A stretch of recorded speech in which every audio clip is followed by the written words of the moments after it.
wabarakatuh. Perkenalkan, nama saya Debrian Fajar Brasdika. Saya dari Fakultas Peternakan tahun 2023, kelas KA. Di sini saya akan membahas tentang studi kasus saya, yaitu flu burung landa peternakan bebek Australia, pasokan telur dan daging dinyatakan aman. Konfliknya di sini, yang pertama yaitu Departemen Pertanian Australia telah melakukan tes dan mengkonfirmasi bahwa terdapat pathogenesis H7N3 yang tinggi di peternakan komersial Australia. Pengawasan dokter hewan sesuai dengan kebijakan nasional dan lokasi tersebut akan dibersihkan dari infeksi. Peternakan bebek tersebut berada dalam zona karantina yang didirikan di pemukiman peternakan lain yang terkena dampak flu burung. Adapun langkah dari pihak berwenang ini adalah upaya untuk membendung wabah dua jenis flu burung yang terjadi di dekat Melbourne. Menteri Pertanian Federal Murray Watt mengatakan bahwa sekitar 1 juta sampai 22 juta ayam petelur di Australia telah melakukan atau dibunuh di peternakan yang terkena dampak flu burung untuk mencegah penularan virus lebih lanjut. Adapun solusi yang bisa kita temui supaya mengurangi dampak flu burung ini yaitu yang pertama, pemusnahan bebek dan pemeriksaan dokter hewan di peternakan yang terkena dampak dan dibunuh secara manusiawi untuk menyegah pengembangan virus tersebut. Proses ini dilakukan di bawah pengawasan dokter hewan untuk memastikan penyembelihan dilakukan dengan sesuai standar nasional. Yang kedua, yaitu pembersihan dan disinfeksi. Setelah bebek dibunuh, fasilitas tersebut akan dibersihkan dan disinfeksi secara menyeluruh untuk menghilangkan kemungkinan sisa infeksi. Yang ketiga yaitu zona isolasi. Zona isolasi peternakan yang terkena dampak dan berada dalam zona isolasi dikelilingi oleh peternak lain yang mungkin juga terkena wabah flu burung. Hal ini merupakan tindakan pencegahan atau membatasi penyebaran penyakit. Yang keempat yaitu kampanye edukasi dan penyadaran masyarakat. Kampanye dan kegiatan penyadaran masyarakat dilakukan untuk meningkatkan kesadaran pada masyarakat akan bahaya penyakit flu burung ini serta pentingnya menjaga kebersihan dan kesehatan unggas. Yang kelima yaitu pendidikan petani. Jadi untuk petani atau peternak sendiri kita akan mendidik dengan praktik pertanian yang baik, termasuk pentingnya kebersihan dan tindakan pencegahan yang mengurangi risiko penyebaran penyakit di masa depan. Langkah-langkah ini yaitu solusi untuk strategi pemerintahan yang mengendalikan dan menghentikan wabah flu burung yang sedang berlangsung di Melbourne dan melindungi industri peternakan. Setelah itu kita melangkah ke pembahasan yang kedua yaitu interaksi sosial apa pada kasus peternakan bebek yang ada di Australia ini. Yang pertama yaitu yang menjadi kepala dari seluruh permasalahan yaitu ada pada pemerintah. Pemerintah bertugas untuk mengendalikan wabah, memberikan informasi kepada publik dan memastikan keamanan pangan. Memberikan interaksi dengan para peternak, laboratorium, media, dan masyarakat umum. Selanjutnya yaitu pada industri pakan. Interaksi pada industri pakan ini menerima pasokan telur dan daging dari peternakan yang aman. Mereka berinteraksi dengan pemerintah, peternak, dan konsumen. Selanjutnya ada peternak bebek. Peternak bebek sendiri sebagai produsen langsung, mereka mengalami dampak paling langsung dari wabah yang terlibat dalam interaksi dengan otoritas pemerintah, dokter hewan, dan mungkin juga dengan sesama peternak supaya mendapat informasi, bantuan, atau dukungan. Selanjutnya yaitu ada pedagang atau distributor. Membeli dan menjual telur dari konsumen. Pembeli akan mengecek telur dari pasar, langsung dari peternak bebek juga bisa. Selanjutnya ada dokter hewan.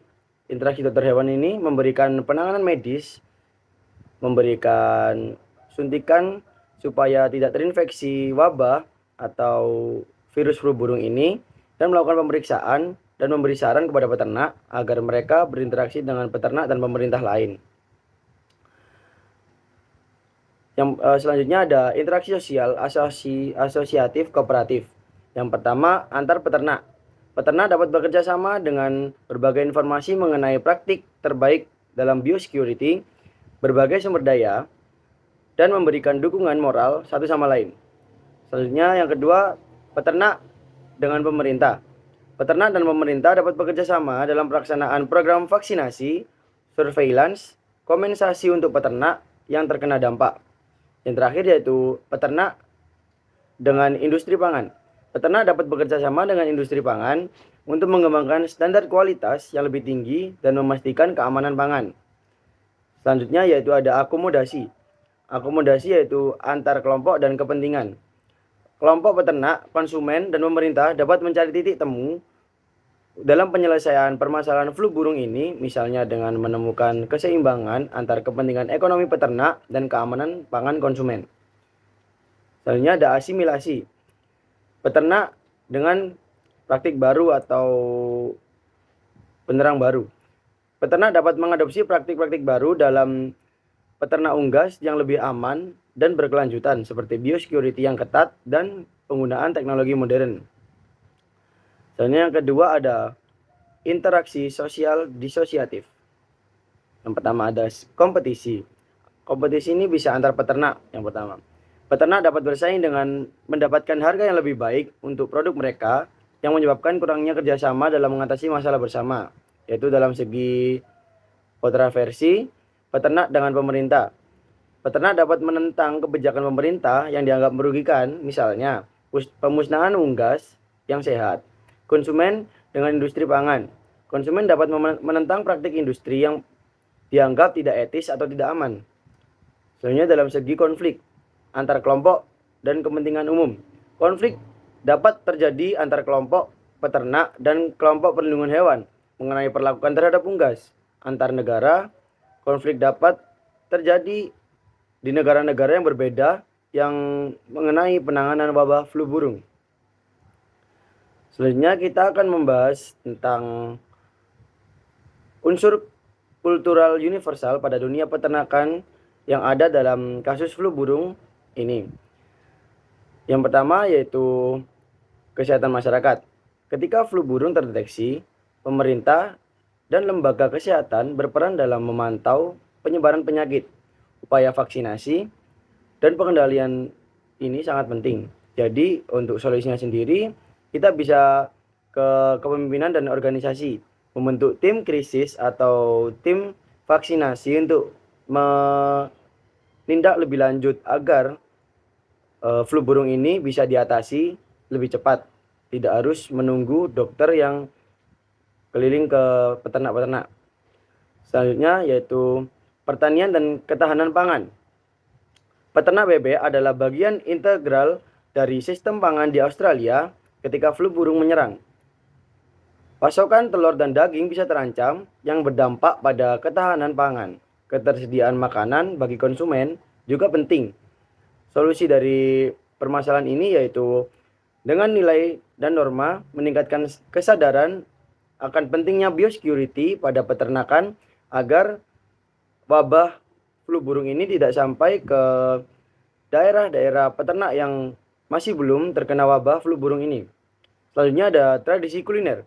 Bebek dan produk olahan dari bebek sering menjadi bagian dari kuliner lokal.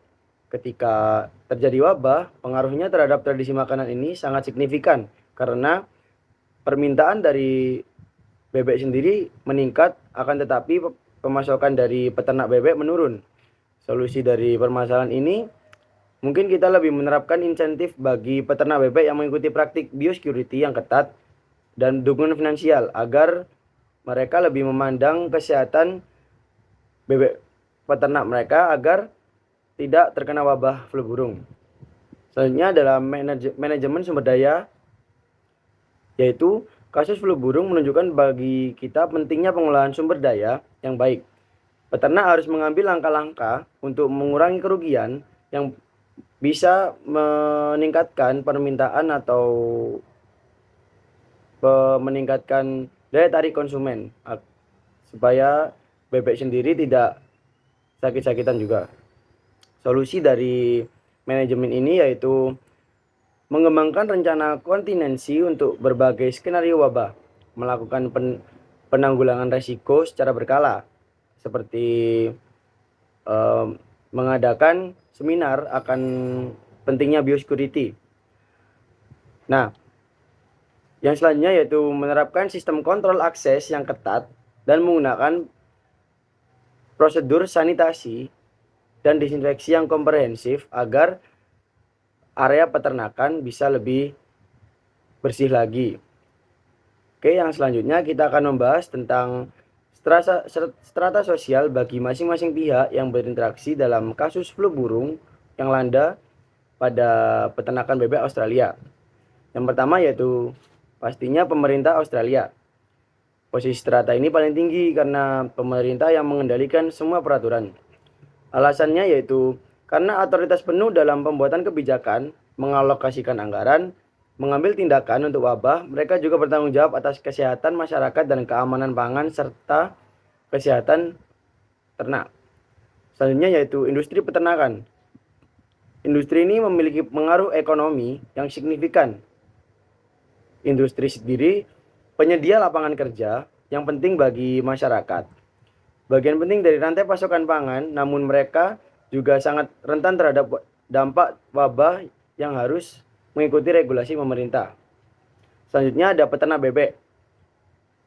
Posisi peternak bebek ini langsung dengan dampak wabah flu burung karena dia mengalami kerugian ekonomi, kerugian akan kematian bebek-bebek yang sangat banyak, dan ternak harus mengikuti protokol kesehatan yang ketat karena mereka memiliki ketergantungan pada pemerintah, industri yang mendapatkan dukungan.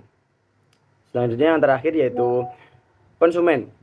Konsumen adalah pihak yang paling luas terdampak bagi secara langsung maupun tidak langsung. Mereka biasanya meminta untuk stok bebek dan telur dan daging itu lebih banyak, akan tetapi pemasokan dari peternak-peternak itu sangat kurang.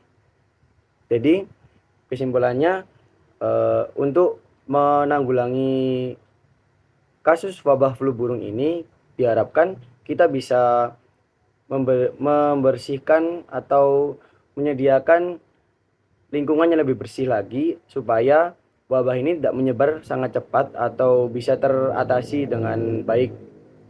Sekian dari saya, kurang lebihnya mohon maaf. Wassalamualaikum warahmatullahi wabarakatuh.